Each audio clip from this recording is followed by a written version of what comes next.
सहारनपुर में इन दिनों भ्रष्टाचार चरम पर चल रहा है। जिला निरीक्षक विभाग की बात करो तो यहाँ पर जो तमाम जो इंटर कॉलेज हैं उनसे तो अलग अलग तरह से रिश्वत की मांग की जा रही है। इस पर बातचीत करेंगे क्योंकि रिश्वतखोरी के विरोध में उत्तर प्रदेश माध्यमिक शिक्षक संघ के पदाधिकारी जो है इस ऑफिस पहुंचे हैं और ज्ञापन देंगे। उससे पहले हम बात करेंगे, जानने की कोशिश करेंगे किस तरह से भ्रष्टाचार को बढ़ावा दिया जा रहा है और किस क्या कुछ प्रलोभन देकर के पैसों की मांग की जाती है। सर, सबसे पहले आपके पास आएंगे, जिस तरह से अध्यापकों से डीएसपी विभाग में पैसे की मांग की जाती है, हाल ही में अब स्टेनो बाबू भी इनके गिरफ्तार हुए रंगे हाथ, क्या कुछ मामला? भाई, विद्यालय ऑफिस में, डीएस ऑफिस में कोई भी कार्य बिना बिना जो सहयोग राशि है उसके बिना संभव नहीं है।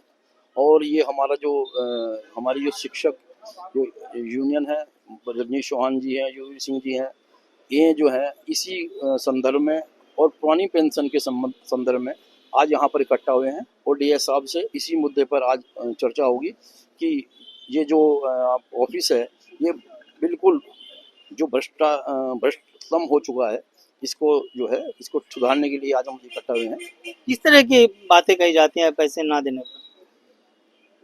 किसी ना किसी मामले में उलझा दिया जाता है, फाइल को रोक ली जाती है, कोई ना कोई आपत्ति लगा दी जाती है और जो है किसी और यह है कि चक्कर कटाते रहते हैं। उसके बाद आदमी मजबूर होकर पैसे देकर ही काम कराता है अपने। आप भी आए, आप क्या कहना चाहेंगे, क्योंकि भ्रष्टाचार का अड्डा बन चुका है जिला विद्यालय निरीक्षक विभाग? मेरा मानना तो ये है, सबसे पहले तो ये बात है कि एक एक जो बाबू है 10-10 साल तक यहाँ इस कार्यालय में स्थापित है, जबकि 3 साल होना चाहिए, 3 साल का टाइम होना चाहिए। अगर आज इनकी लिस्ट उठा के देखें, कोई 10 साल कोई 12 साल तक का बाबू यहीं पर स्थापित है।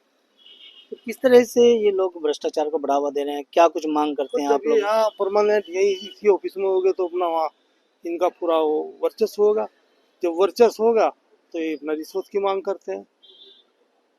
क्या कुछ काम होते हैं जिनके बतौर ये पैसों की मांग करते हैं? जो अध्यापकों के बहुत काम हो, अपना चयन वेतनमान पदोन्नति का है और बहुत से काम हो, एरियर के होते हैं, उन पे फाइलों पे अपनी आपत्ति लगा दें और आपत्ति लगा के उन्हें डिले करते रहें। कितने पैसों की मांग मैक्सिमम की जाती है? 5,000 10,000, इससे ज्यादा मतलब जितने भी मिल जाए। हाँ, जितने मिल जाओ। कितने टीचर होंगे ऐसे जिले भर में? ऐसे तो बहुत मोटी रकम ये वसूलते हैं। नहीं, कोई सब थोड़ा दे दें, सब नहीं देते, लेकिन कुछ ऐसे हैं जो अपना दे के ही कराते हैं काम, लेकिन उनका काम तो विलम्ब होता है ना। जी मैम, आप क्या कहेंगे, क्योंकि आप भी इस भ्रष्टाचार के खिलाफ हर जगह है, छोटी छोटी चीजों के लिए भ्रष्टाचार फैला हुआ है। और अगर यहाँ की बात करें तो कोई भी नया अगर कोई टीचर किसी का अगर यहाँ पर ज्वाइनिंग होती है, वो इंटरव्यू फेस करके रिटन क्वालिफाइड करके इंटरव्यू फेस करके आता है और यहाँ आने पर फिर उसको हर तरीके की समस्या है, क्योंकि कोई अगर टीचर है वो नए शहर में आता है तो उसको बहुत सारी समस्याओं का सामना करना पड़ता है।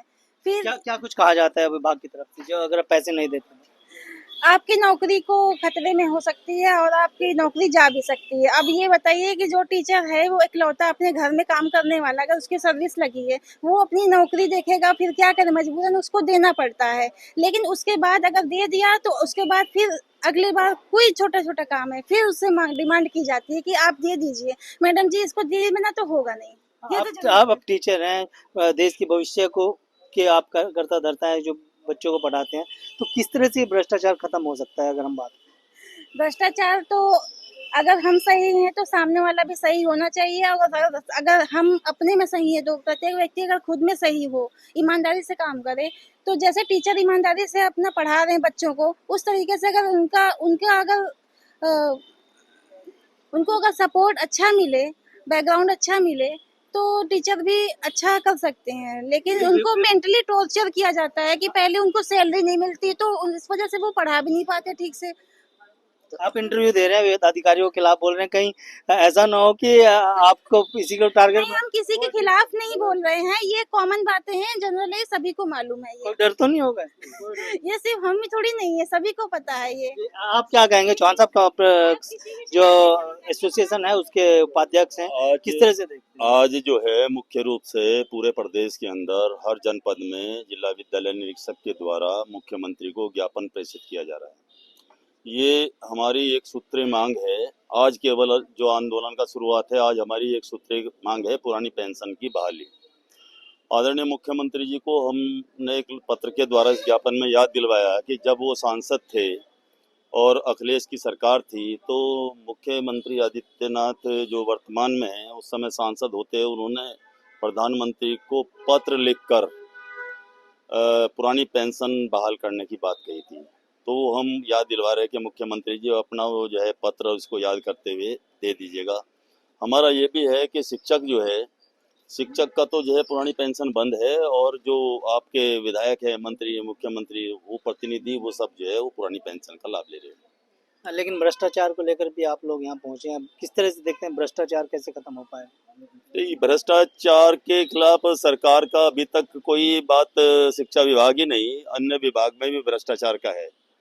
वैसे तो बड़े बड़े दावे कर रही है सरकार के, ये हमने जीरो टॉलरेंस की बात करती है और इसका भी काम भी है। जैसे अभी 4-5 रोज यहाँ ACDS ऑफिस का एक बाबू जो है ये भ्रष्टाचार अधिष्ठान निवारण जो सेल है उसका पुलिस विभाग का, उसमें रंगे हाथ पकड़ा गया है 5,000 की रिश्वत में। वो देखा वो सब प्रसारित है। तो वो सब कुछ तो सरकार की वो संस्थाएं काम कर रही है, लेकिन उसके बावजूद भी इन दफ्तरों में भ्रष्टाचार चरम पे है। और ये कि अध्यापक और अध्यापिका जैसे कहें तो उन लोगों को ये डर रहता है कि उन्हें हर काम पड़ता रहता है तो उनको फिर दूसरे काम के लिए परेशान। लेकिन हमारी यूनियन है, हम अपनी यूनियन पे करते हैं। हमारे सामने कोई अधिकारी इस तरह की बात करेगा या कोई बाबू करेगा तो हम तो इतना बड़ा आंदोलन यहाँ पे चलाते हैं कि कोई इनका काम करने नहीं देंगे, बैठने नहीं देंगे सीट पे। किसी अधिकारी की हिम्मत नहीं है बैठ के किसी से यहाँ रिश्वत की। अगर हमें पता चल गया कि किसी अधिकारी ने किसी अध्यापक को रिश्वत मांगने की बात की है तो हम उसका इलाज कर देंगे उसका अधिकारी का। लेकिन रिश्वत तो ली जाती है, कहीं ना कहीं काम अटका दिया जाता है, फाइलें रोक दी जाती है अगर रिश्वत ना दी। देखिए, रिश्वत में दोषी दोनों साइड हैं। एक अध्यापक भी उसके अंदर देने वाला भी तो दोषी है ना। हमने बार बार अध्यापकों को कहा कि आप एसोसिएशन में आइएगा, निष्ठा रखिएगा और अपना काम बताइएगा। उसे जल्दी है, वो चाहता है कि यहाँ पे आएगा और मैं अपना 2 पैसे देख के मुझे सुविधा दे दूँ, सुविधा शुल्क दे दूँ और मेरा काम हो जाए। तो भ्रष्टाचार का मामला एक तरफा नहीं है, दूसरी तरफ भी है। बहुत सारे बाबू जो है बोलते हैं कि जी आप हमें यहाँ से धमका के चले जाओ या हमें बाद में फिर पैसे दे जाएं। तब इन्हें तसल्ली तब होती है कि क्या नाम हमारा काम तभी होगा जब हम उसके जेब में पैसे डाल देंगे। तो वो देने वाले भी तो उसके लिए जिम्मेदार है ना। भाई मैं जिला अध्यक्ष जी अध्यक्ष जी, आप बताएं क्या कुछ कहना चाहूँगा। भाई मैं जिला अध्यक्ष माध्यमिक शिक्षा संघ भूपेंद्र सिंह पुंडीर। आज हम जो है वैसे तो 1 सूत्री हमारा कार्यक्रम है, इसके लिए आए हुए हैं हम। जो हमारी पुरानी पेंशन है जो समाप्त कर दी गई उसकी बहाली के लिए आए हुए हैं हम।